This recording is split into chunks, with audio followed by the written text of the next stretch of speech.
صلی علی رسول الکریم اما بعد اعوذ باللہ من الشیطان الرجیم۔ ویور لاسٹ ہم نے جو ولاگ کیا تھا حضرت موسیٰ علیہ السلام اور فرعون کے بارے میں، تو اس میں یہ موسیٰ علیہ السلام کو پیغمبری ملنے کی جب کوئی دور پر وہ گئے تھے مقدس وادی طوا میں، تو ان کا اللہ سے کلام، یہ چیزیں ہم نے سب ڈسکس کر لی تھی۔ تو وہیں پر اللہ نے ان کو یہ بھی فرمایا تھا کہ حقیقت یہ ہے کہ میں ہی رب ہوں، میرے سوا کوئی معبود نہیں، اس لیے میری عبادت کرو اور مجھے یاد کرنے کے لیے نماز قائم کرو۔ ہر پیغمبر کو یہ کہا گیا۔ آیت نمبر 24 ہے، اس کے بعد آپ کو حکم ہوا کہ آپ فرعون کے پاس جائیں۔ فائنل ٹارگٹ تو وہی تھا کہ اس نے بنی اسرائیل کو بند کر رکھا تھا، آپ اپنی قوم کو چھڑا نہیں سکتے تھے، وہ مظالم کرتا تھا اور خود بھی ایمان نہیں لاتا تھا، باقی لوگوں بنی اسرائیل کو بھی نہیں چھوڑتا تھا ایمان لانے کے لیے۔ وہ سرکشی میں حد سے نکل گیا ہے۔ آپ کو حکم ہوا اللہ کی طرف سے کہ فرعون کے پاس جائیں، وہ سرکشی میں حد سے نکل گیا ہے۔ موسیٰ نے اللہ کی دعا کی کہ میرا سینہ کھول دے، یعنی یہ ہر بڑے آدمی کی، یعنی مجھے حوصلہ دے، سینہ کھول دے، مجھ میں براڈ وین پیدا کر دے، جس طرح پیغمبر صلی اللہ علیہ وسلم کا بھی وہ سینہ کھول گیا۔ تو 2 دفعہ ایسا ہیپننگ ہوا ان کے ساتھ۔ ان کو بھی یہ کہا گیا نہیں کہ ان نے ریکویسٹ کی اللہ سے کہ میرا سینہ کھول دے اور میرے لیے میرا کام آسان بنا دیں، اور میری زبان میں جو گرہ ہے اسے دور کیجیے ان کی لکنتی زبان میں، تاکہ لوگ میری بات سمجھ سکیں اور میرے لیے میرے بھائی ہارون کی مددگار بنا دیں۔ یعنی میں اکیلا ہوں، فرعون جو ہے جابر بادشاہ ہے، تو میرے ساتھ حضرت ہارون علیہ السلام ان کے بھائی کو بھی ان نے دعا کی کہ میرا مددگار بنا دے۔ سورہ طہ آیت نمبر 36۔ اللہ نے فرمایا کہ تم دونوں فرعون کے پاس جاؤ، وہ حد سے نکل چکا ہے، دونوں اس سے نرمی سے بات کرنا، شاید نصیحت قبول کر لے یا ڈر جائے۔ دونوں نے کہا کہ ہمیں ڈر ہے کہ وہ ہم پر زیادتی نہ کرے۔ اللہ نے فرمایا ڈرو نہیں، آپ فرعون کے پاس جاؤ اور اسے کہو کہ ہم دونوں تمہارے رب کے پیغمبر ہیں۔ یعنی پیغمبر بہت بولڈ ہوتا ہے، تو ان کو بھی کہا گیا کہ آپ کے ساتھ اللہ کی ہیلپ ہے، میری ہیلپ ہے، تو آپ اس کے پاس جائیں اور کہیں کہ ہم دونوں اللہ کے پیغمبر ہیں۔ اب موسیٰ اللہ کے حکم سے فرعون کے پاس چلے گئے، کیونکہ اللہ کا حکم تھا کہ اب فرعون کے پاس جاؤ اور اسے کہو کہ بنی اسرائیل کو تمہارے ساتھ بھیج دے۔ یہ بنی اسرائیل ادھر شفٹ ہوئے تھے مصر میں، مصر کا بادشاہ یوسف علیہ السلام کے بعد، کیونکہ وہ بنی اسرائیل میں سے تھے اور وہ وہاں کے وہ تھے آپ چیف ایگزیکٹو کہہ لیں، والی مصر کہہ لیں، یا جو کچھ بھی آپ کہہ لیں، ان کے سب کچھ اختیارات جو تھے وہ ان کے ہاتھ میں تھے۔ تو اس کے بعد یہ بنی اسرائیل دوسرے بھی وہاں پر شفٹ ہو گئے، اب ایک خاصی تعداد ان کی وہاں پر تھی۔ آیت نمبر 47، آپ فرعون کے پاس جاؤ اور اسے کہو کہ ہم دونوں رب کے پیغمبر ہیں، اس لیے بنی اسرائیل کو ہمارے ساتھ بھیج دو اور انہیں تکلیفیں نہ پہنچاؤ۔ ہم تمہارے پاس رب کی طرف سے نشانی لے کر آئیں اور سلامتی اسی کے لیے جو ہدایت کی پیروی کرے۔ یہ بڑی عام آیت ہوتی ہے نا، کہ سلامتی اسی کے لیے جو ہدایت کی پیروی کرے۔ پیغمبر صلی اللہ علیہ وسلم نے ایک سخت حالات میں بادشاہ ایران یعنی خسرو پرویز کو، کیسر روم کو اور شاہ مصر کو اور کنگ آف ایبیسینیا کو، حالانکہ ان کی ظاہری طور پر تو ایسی پوزیشن نہیں تھی، ابھی تک تو ان کے پاس اسٹیٹ ایسی نہیں بنی تھی، خاص مضبوط نہیں ہوئی تھی، بنی بھی نہیں تھی، صلح حدیبیہ کے بعد اسٹیٹ نہیں بنی تھی ابھی، تو ان نے ان کو خطوط لکھے۔ اس میں بھی پہلے کہا گیا کہ سلامتی اس شخص کے لیے جو ہدایت کی پیروی کرے۔ یہ نہیں کہا گیا، اس میں یہ لکھا گیا کہ بادشاہ معظم یعنی خسرو دوم یا سوئم یا جو بھی ہے، میں آپ کی خدمت میں یہ پیش کرتا ہوں، نہیں، انہوں نے کہا کہ سلامتی اسی کے لیے جو ہدایت کی پیروی کرے۔ یہ چونکہ قرآنی الفاظ ہیں اس لیے انہوں نے وہی لکھے۔ آیت نمبر 48، ہم پر یہ وحی نازل کی گئی ہے کہ عذاب اس کو ہوگا جو حق کو جھٹلائے اور منہ موڑ دے۔ ہم تمہارے پاس تمہارے رب کی طرف سے نشانی لے کر آئے اور سلامتی اسی کے لیے ہدایت کی پیروی کرے۔ ہم پر یہ وحی نازل کی گئی ہے کہ عذاب اس کو ہوگا جو حق کو جھٹلائے اور منہ موڑے۔ آیت نمبر 49، یہ باتیں سن کر فرعون نے کہا کہ موسیٰ تمہارا رب کون ہے؟ غرور سے کہا، جی جس طرح ہم ان کو کہتے ہیں کون تھوڑا پہ، یا اس طرح کچھ اور بکواس کر دیتے ہیں نا اپنی متبری جمانے کے لیے، جی سوکت استغفار، سوکت لیڈر. بس. تو موسیٰ نے کہا کہ ہمارا رب وہ ہے جس نے ہر چیز کو وہ بناوٹ عطا کی ہے جو اس کے مناسب تھی، پھر اس کی رہنمائی بھی فرمائی. آیت نمبر 51. فرعون بولا پھر ان قوموں کا کیا معاملہ ہے جو پہلے گزر چکی ہے. آیت نمبر 52. موسیٰ نے کہا ان کا علم میرے رب کے پاس ایک کتاب میں محفوظ ہے. یعنی ان کا علم میرے رب کو ہے جو ان کے پاس ایک کتاب میں محفوظ ہے. میرے رب کو نہ کوئی غلطی لگتی ہے نہ وہ بھولتا ہے. آیت نمبر 53 سورۃ طٰہٰ پارہ 16.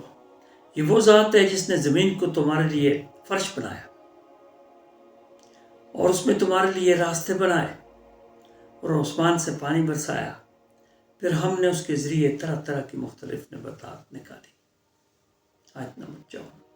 خود بھی کھاؤ، مویشیوں کو بھی چراؤ، بے شک ان سب باتوں میں عقل والوں کے لیے بڑی نشانیاں ہیں. تشریح اور انجام. انجام کیا ہوا؟ تشریح کیا. فرعون نہیں مانا، وہ کہنے لگا کہ موسیٰ تم چاہتے ہو کہ اپنے جادو کے ذریعے، کیونکہ جادوگر سمجھتا تھا نا، پیغمبر تو سمجھتا نہیں تھا، جادو کے ذریعے ہمیں اپنی سرزمین سے نکال دو. اس جادو کو جواب ہم بھی جادو سے دیں گے. تم کھلے میدان میں ایسا وقت طے کر لو کہ جس کی خلاف ورزی نہ ہم کریں نہ تم کرو. موسیٰ نے فرمایا وہ دن طے ہے جس میں جشن منایا جاتا ہے. ایک تہوار ہوتا تھا جس میں فرعون کی قوم جشن منایا کرتی تھی. مصری قبطی جشن منایا کرتے تھے. موسیٰ نے یہ دن اس لیے منتخب کیا کہ بڑے مجمع میں حق کی بات کا تمام مظاہرہ ہو سکے. موسیٰ نے ان کے سامنے اللہ کی شان بیان کی اور اللہ پر بہتان باندھنے کی صورت میں سخت سزا سے ڈرایا. بہرحال انہوں نے موسیٰ اور ہارون کو جادوگر قرار دیا اور فرعون نے ان سے کہا کہ اپنی ساری تدبیریں کر ڈالو، جو آج غالب آئے گا فی الحال اسی کی ہوگی. موسیٰ نے ان سے کہا کہ تم پہلے اپنے جادو دکھاؤ.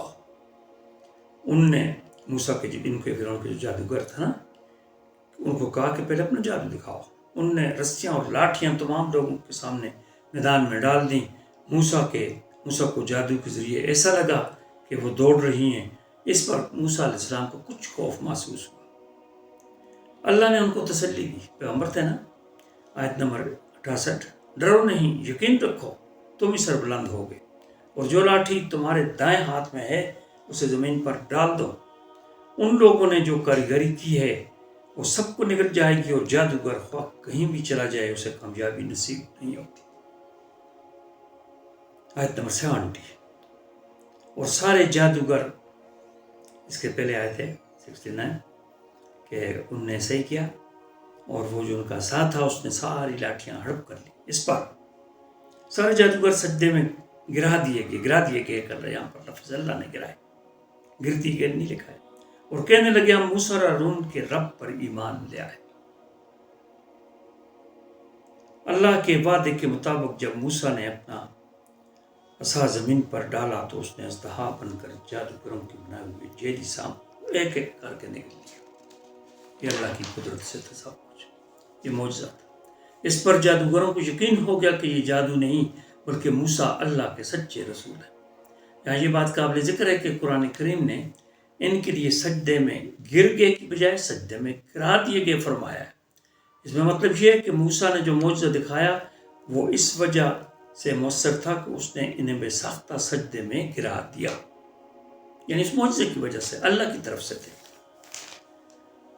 فرعون بولا تم ان پر میری ان سے جادوگروں نے جب کہا کہ ہم موسیٰ کے اللہ کو مانتے ہیں اور ہم اسی کے دین پر ہیں، تو فرعون بولا کہ تم ان پر میری اجازت دینے سے پہلے کیسے ہی مان لیا ہے؟ مجھے یقین ہے کہ یہ موسیٰ تم سب کا سرغنہ ہے، یعنی بڑا عظیم جادوگر ہے. تم بھی جادوگر، تم سے بھی بڑا ہے، جس نے تمہیں جادو سکھایا ہے. اب میں نے بھی پکا ارادہ کر لیا کہ تمہارے ہاتھ پاؤں مخالف سمتوں میں کاٹوں گا اور تمہیں کھجور کے تنوں پر سولی پر چڑھاؤں گا.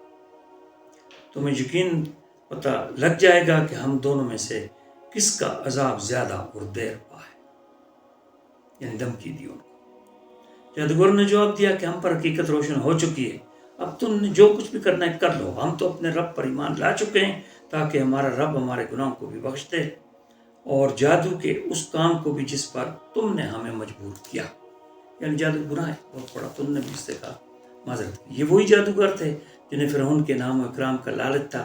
اب وہ بڑے بادشاہ یعنی خالق کے کائنات پر ایمان کی خاطر اپنے ہاتھ پاؤں کٹوانے پر رضامند تھے. انہوں نے پہلے پوچھا تھا فرعون سے کہ آپ ہمیں کیا دیں گے اگر ہم کامیاب ہوئے. انہوں نے کہا میں تمہیں اپنا مصائب خاص بنا دوں گا دربار میں. یہ ان کے لیے بڑے اندر کی بات تھی. جادوگروں کے مقابلے میں فتح پانے کے بعد موسیٰ کافی عرصہ مصر میں رہے. اس دوران فرعون کو بھی تبلیغ کرتے رہے اور اللہ کی طرف سے متعدد نشانیاں بھی دکھائی جاتی رہیں. آخر میں اللہ تعالیٰ نے موسیٰ علیہ السلام کو حکم دیا کہ بنی اسرائیل کو لے کر راتوں رات مصر سے نکل جائیں. اللہ تعالیٰ نے فرمایا کہ موسیٰ تمہارے راستے میں سمندر آئے گا، اپنا عصا اس پر مارو گے تو اس میں تمہاری قوم کے گزرنے کے لیے راستہ خشک ہو جائے گا. چونکہ یہ راستہ اللہ تعالیٰ نے صرف تمہارے لیے پیدا کیا ہوگا، اس لیے فرعون کا لشکر اس سے گزر کر تمہیں نہیں پکڑ سکے گا. لہٰذا نہ تمہیں پکڑے جانے کا خوف ہوگا اور نہ ڈوب جانے کا. تو اس طرح موسیٰ علیہ السلام اپنی قوم کے ساتھ روانہ ہوئے. پیچھے فرعون کا لشکر تھا. کہا جاتا ہے کہ 3 لاکھ کا یا اس سے بھی زیادہ کا لشکر تھا. تو ان کے لوگوں نے کہا کہ نہیں ڈر نہیں، اللہ کا وعدہ سچا ہوتا ہے. تو جب نیل میں پر پہنچے تو پیچھے لشکر تھا، آگے اتنا بڑا دریا تھا. ان کے جو ماننے والے تھے ان کو خوف ہوا، انہوں نے خوف دور کر دیا. انہوں نے کہا کہ اس میں ابھی آسا ماروں گا راستہ بن جائے گا تم چلو. اور بعد میں فرعون داخل ہوا تو وہ جو دریا تھا اپنی اصلی شکل میں آ گیا، راستے ختم ہو گئے. اس نے اعلان کیا کہ میں موسیٰ کے رب پر ایمان لاتا ہوں. لیکن اب موسیٰ کے رب پر ایمان لانے کا وقت گزر چکا تھا. اللہ تعالیٰ نے اپنی قدرت کے ذریعے اس کی لاش کو کنارے پر لگا دیا تاکہ آئندہ آنے والی بنی نوع انسان کی تمام نسلوں کے لیے عبرت کا نشان بن جائے. یہ شخص جو کہ نخوت اور غرور میں اپنی مثال آپ تھا، اب مجبور اس کا ڈھانچہ پڑا ہوا ہے اور کوئی اسے کچھ بھی نہیں دے سکتا. اس نے اللہ کے حکم کی نافرمانی کی. اللہ نے اس وقت جو کہ توبہ کا وقت نہیں تھا، توبہ کا ایک وقت ہوتا ہے، تو اس وقت اس کی توبہ قبول نہیں کی اور آج وہ نشان عبرت بنا ہوا اس کا جو ڈھانچہ ہے پڑا ہوا ہے. اسی پر ولاگ کو ختم کرتے ہیں. نیکسٹ اسلامک ہسٹری کا پھر اگلا ولاگ کریں گے. آپ دیکھیں، اگر پسند آئے تو اس کو سبسکرائب کر دیں. شکریہ، مہربانی.